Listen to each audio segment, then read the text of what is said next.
രഞ്ജിത്തിനെ പറ്റിയുള്ള ന്യൂസ് വന്നതിന് ശേഷം കുറേയധികം പ്രതികരണങ്ങൾ വന്നിട്ടുണ്ടായിരുന്നു. പല ഡയറക്ടേഴ്സും പ്രതികരിച്ചിട്ടുണ്ടായിരുന്നു. അതിൻ്റെ മെയിനായിട്ട് ഒരു പ്രതികരണമാണ് ബംഗാളി നടിയായിട്ടുള്ള ശ്രീലക്ഷ്മി മിത്ര എന്ന് പറഞ്ഞിട്ടുള്ള നടി പ്രതികരിച്ചിട്ടുണ്ടായിരുന്നു. ഇതിനു മുമ്പ് ഇതേ കണക്ക് ഈ ഒരു രഞ്ജിത്തിനെതിരെ പരാതിയായിട്ടൊക്കെ വന്നിട്ടുണ്ടായിരുന്നു. ആ ഒരു സമയത്ത് പരാതി കൊടുത്തു. പിന്നെ അത് കുറേയധികം നിയമങ്ങൾ കാരണം അത് നടക്കാതെ പോയിട്ടുണ്ടായിരുന്നു. ഇപ്പം ഇതേ കണക്ക് സംഭവിച്ചു എന്നറിഞ്ഞപ്പോഴത്തേന് ഈ ഒരു ശ്രീലക്ഷ്മി മിത്ര എന്ന് പറഞ്ഞിട്ടുള്ള ബംഗാളി നടിയുണ്ടെങ്കിൽ പ്രതികരിച്ചിരിക്കുകയാണ്. കർമ്മയെന്ന് പറയുന്നതൊന്നുണ്ട്, അതുകൊണ്ടാണ് ഇപ്പം ഈ ഒരു കാര്യം നടന്നത്.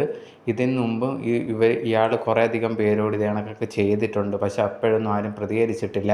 ഇപ്പോൾ ആ ഒരു യുവനടിയെ പ്രതികരിക്കാൻ കാണിച്ച ആ ഒരു ധൈര്യത്തിന് എനിക്ക് ഭയങ്കരമായിട്ടൊരു സന്തോഷം തോന്നുന്നുണ്ട്. ഇതാണ് പറയുന്ന കർമ്മയെന്ന് പറയുന്നത്. കർമ്മ ഒരിക്കലും വെറുതെ വിടത്തില്ല. അത് ആരെയാണെങ്കിലും, എത്ര വലിയ പദവിയിലിരിക്കുന്നവരെ ആയാലും അത് കറക്റ്റായിട്ടുള്ള ശിക്ഷ കിട്ടും എന്നുള്ള രീതിയിലും ശ്രീലക്ഷ്മി മിത്രയുണ്ടെങ്കിൽ മാധ്യമങ്ങളെടുത്ത് പറഞ്ഞിട്ടുണ്ടായിരുന്നു.